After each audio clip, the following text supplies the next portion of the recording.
Welcome to Missing the Magic, your husband and wife Disney duo. Michelle is the pixie dust optimist, cheering for warm churros and stunning fireworks. Joe is the grumpy realist, calling out lines and prices that miss the mark. We give credit where Disney makes magic and call them on it when they don't. From parks to cruises, films, and food, clear takes and sharp laughs await. Skip the fluff, keep the fun, and get tips for a smoother trip. Grab your ears, bring your backpack, and let's find the magic together.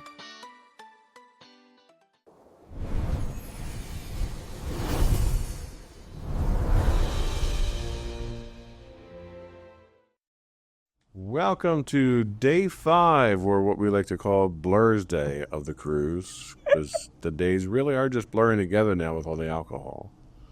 Yeah. Technically, we're on day 5, but this is the day. No, we're actually on day 6. This is the day 5. This is our update. Yeah, this is our update from yesterday, because by the time we got back to the room. Yeah, so this should be a quick one because we really didn't do anything. We did? Not we did for most stuff. of the day. We did stuff. So most of the day, what did we do? We went and had breakfast. We went and had breakfast. At Marceline again. Good shocker there. Right. They serve an unlimited amount of bacon, so it's hard to avoid. Right. Yeah, we haven't done any of the actual sit-down breakfasts at any of the restaurants. I think it's just easier to do the buffet. It is. Get in, get out. Get in, get out, do whatever. If the sit-downs take a little bit longer, you're right waiting for service. True. Breakfast isn't a very important meal to me, so it's just one of those, I need to get something in my stomach. Right, so. Right, yeah. So we did breakfast, then what did we do? Did we go up to the Quiet Cove after that? No, that was when I decided, because we had docked at Tortola. Oh, right. And originally we were supposed to have a excursion where we were going to have to leave at 7:15 in the morning. But because you had issues from the day before, we had put in for a cancellation for that excursion, and fortunately it did go through, so we weren't obligated to go. We were on a wait. That's the first time I've ever been on a wait list for a cancellation. Right, wait list to cancel. So so just to give, some context to it, when you book a excursion, they tell you 72 hours before your cruise leaves, you can cancel without any issues. But once you've reached that 72 hours, or you're even on the ship, then there's a possibility that you might not be able to cancel it. So you see a lot of people, what I've been noticing on like the WhatsApp group or the Facebook group, is people saying, hey, I'm getting ready to cancel this. If anybody is interested, log into the app. Right, because obviously there's a set number of slots for each of the excursions. Right. And the tendency that people have is that as soon as the bookings happen months before the cruise, people will go in and put these reservations in just to reserve that spot to make sure they have it. And then as the cruise comes up and as the cruise progresses, they'll realize, all right, I got too many things booked, and they'll start canceling stuff and things will open up. Right. So it gives people an opportunity that didn't get to book anything to actually book something. And really what Disney should be doing is requiring a deposit. Right, because if they did that, you wouldn't have people reserving 20 things for the same time. Right, which is almost what they started doing with the restaurant reservation. Right. So it's kind of the same thing. So fortunately, we got a refund for it. So another couple could go on the excursion. So we figured it would just be a very chill day, which it was. So after we had breakfast, I ended up deciding, well, let me just get off the ship to say that I've been in Tortola. That was really what it was. So I got off the ship, took a bunch of pictures. They have, again, the tourist trap shopping areas, because that's where all cruise ships that come to that area go to.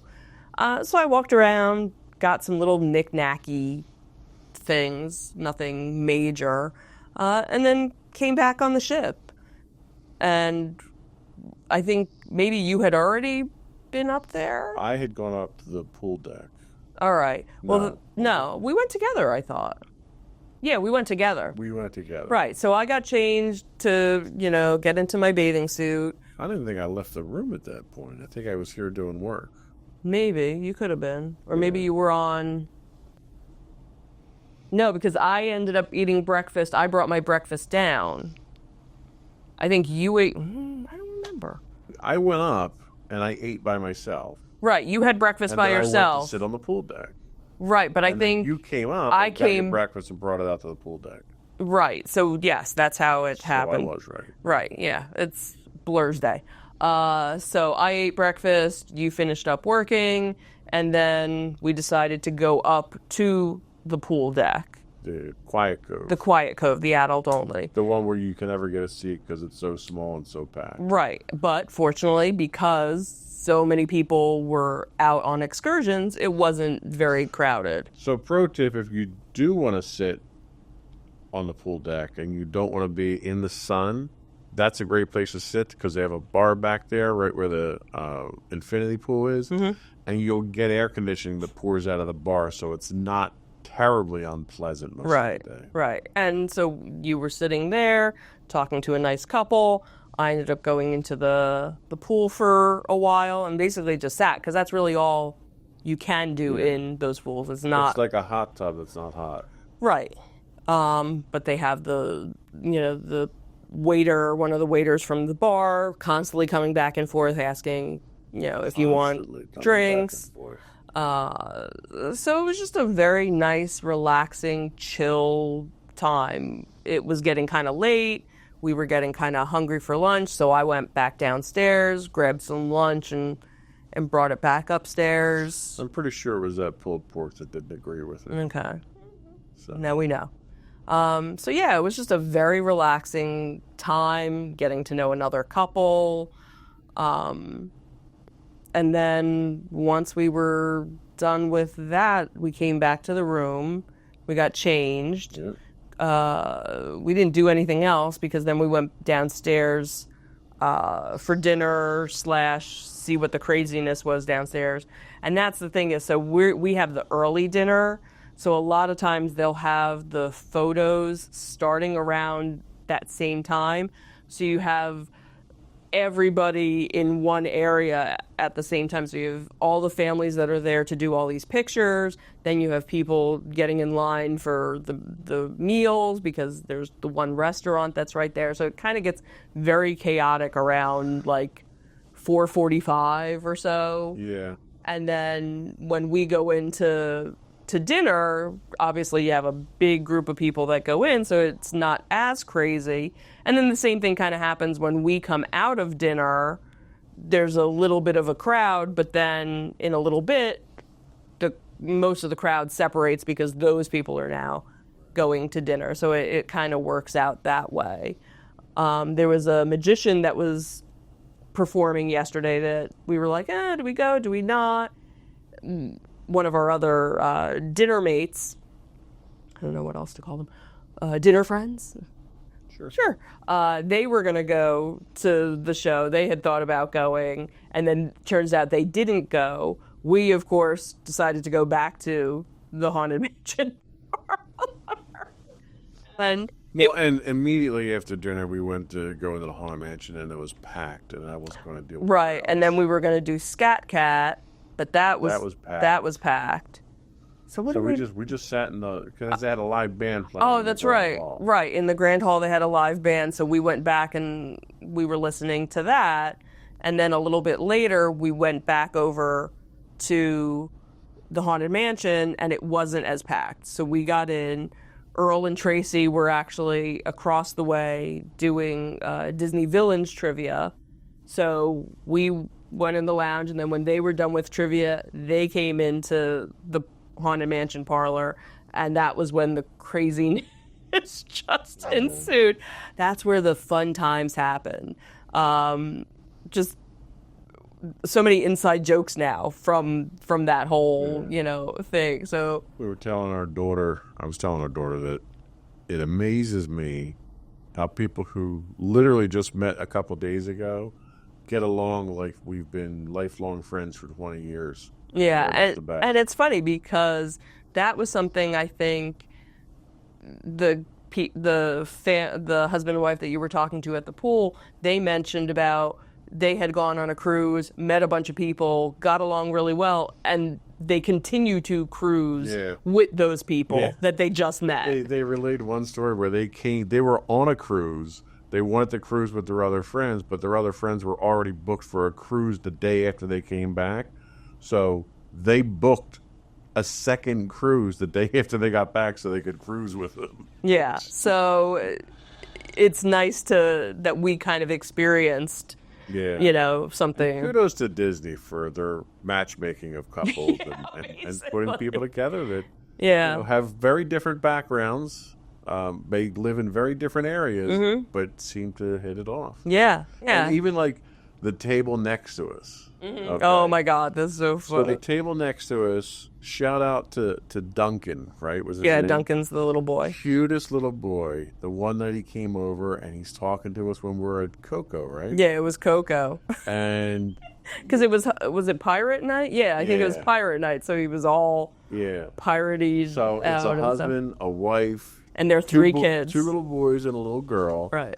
And the night before, the older brother was left at the table while they went to go attend to something, and he's over there and he's diligently arranging the table, making sure everything's perfect, moving stuff out of the way. He was funny. And then Duncan, the younger one, came over to our table the next night and just struck up a conversation. Yep. It was. Yep. He was.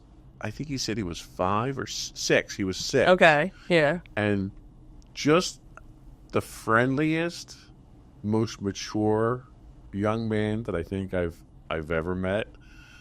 They were Star Wars fans. Dad was a Star Wars fan. Yep. So we gave out our little You had Darth light Vader. side, you had dark side. So no, we pixie dusted we them. had pixie gave dusted them. I had 3 Star Wars ducks on me. Right. Still, and gave them to the kids, and they thought that was the greatest since sliced bread. It really made their night, and it really made our night too. Yeah. So last night when we're sitting, because we got there first, we're sitting there, and the family comes in, and Duncan makes a point to come over to me and say hi to me. Yeah, it was so adorable. I was like, oh my God. It was. And when they got up to leave, I told her, his mom, I said, look, your son is an absolute gem.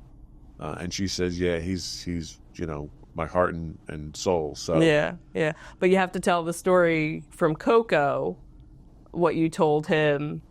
Oh, yeah. So when I gave them the ducks, they were getting ready to leave, and I said, look, you can have the ducks, but you have to make sure that you're good for your mom, and you take care of your mom, and do what she says, and you be good for her, because you don't want to get her, upset or anything. And he says, okay, I'll do that. And he made a commitment to it. He comes over to me last night at dinner. And he says, well, remember you told me to be good to my mom? And I said, yeah. He says, well, I was very good. But I had sugar and I was just like, I couldn't hold it in at that point in time. It was hilarious. It's just too cute. Yeah. So we've been very fortunate with our table mates around. Yeah, because unfortunately I have been seeing people posting between the WhatsApp group and the Facebook group that they're not having such a great time with some of their dining experiences. So I'm glad we are having. Yeah. We've been very lucky, and it's now we're ordering stuff family style. Yeah. So Tracy has been like, all right, well, Tracy's like, I want 4 of these and 2 of these and all those, and we're all going to share. She gets her main course that she wants, and then the one that she wants to sample, and then okay, everybody try it around. Everybody, and even Mario did that. He brought us another piece of cake. Because he said nobody was ordering the cake. But I thought Candy had ordered, or Cindy had ordered that one. All right, well, she ordered something else. So he was like, oh, well, nobody tried this one here, and he's sitting there slicing it so that, we could all Yeah, so dinner has been a highlight of it. Like, the friendliness, the camaraderie that we've had, it's been a highlight. Absolutely. And then we wound up back in the Haunted Mansion again. And pro note, sit at the bar. I can't stress that enough. Not only do you see all the show in the mirror, but the bartenders in there they've been the best show of the trip so far. Yeah. And they don't put on a show. Yeah. They're just bartenders, but they're hilarious. Right. They interact. You know, They're they're teasing you all the time. Yeah.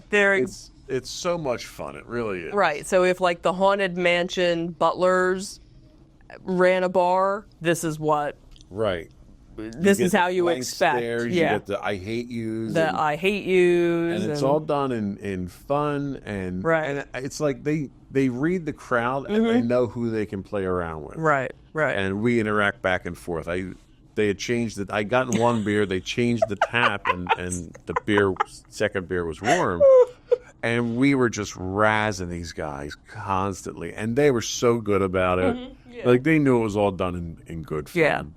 So I've really enjoyed that aspect. And then after that, after we had a lot to drink, then we went. Then we staggered over. We staggered up to Sarabi's because they were doing Indiana Jones Adventure comedy show, where it's basically this one comedy duo that I was part of one of their other shows before, adults only, and basically they reenact all 5 Indiana Jones movies, like little snippets from it. Two people, basically. One person's Indiana Jones, and the other person is every other character. Yeah, she's everybody else. So she'll put on a wig, or she'll change her jacket, change her accent, and they go through, and they kind of have it set up like a choose-your-own ending. So they'll get to a point, and then they'll say, now you choose. Do we go to the left, or do we go to the right? Choose wisely. Right. And then what always ends up happening is whichever we choose, something happens, and they'll be like, all right, let's dial it back so that we can pick the other thing. Just hysterical. We'll definitely have clips and from that. From that too. show, I give total props to the first performer, the female vocalist that came out. Yes. Because she had technical difficulties. She started singing, the mic wasn't live. She literally walked off the stage into the crowd, still singing, beautiful voice, completely clear to the whole room. Right. And had to go over to the mixer to resolve to get her mic. But the whole time she's working on it, she's still singing. She's still singing the song. Like, she didn't stop and like, let's start over. Yeah, it was awesome, the fact that she was able to do that without any. And I think she was the singer that was at the band that was playing earlier that day, that was doing like the jazzy versions of Disney songs. I think she was in that group too. So yeah. So that was great. That was another late night. When we got back to the room after all the alcohol we drank, we couldn't do the podcast. Well, I mean, you wanted to. I wanted to because I thought it was going to be an awesome podcast. But it was one of those things I just wanted to go to bed. So we're doing it today. Right. So that was it. Day 5. We're on day 6 now. Yep. Today is our day at sea. Depending on how much we drink, we'll have another recap either tonight or tomorrow. And then tomorrow is our last port of call before we actually get off the ship. Yep. Kind of sad. It is. Like, I wasn't sure how I was going to be being on a ship for 7 days, because I've cruised before, but I've only done 3 or 4 days. It took me probably 3 days to hit my stride here and get comfortable with what was going on. I think on a next cruise, I won't have that problem because I'll know what to expect. Right. I think that was part of it. It was a learning curve. Right. So. Anyway, that's it for day 5.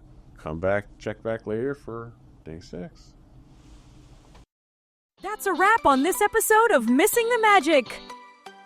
If you enjoyed the mix of cheers and critiques, follow the show. Leave a quick rating and share it with a fellow fan. Have a question, hot take, or park hack we should try? Send it our way at comments@insightsintothings.com. Or call it and leave us a voicemail at 856-403-8788. Thanks for listening, and thanks to Disney for the memories worth talking about. Keep your ears handy, bring your backpack, and we'll meet you back here for more Missing the Magic.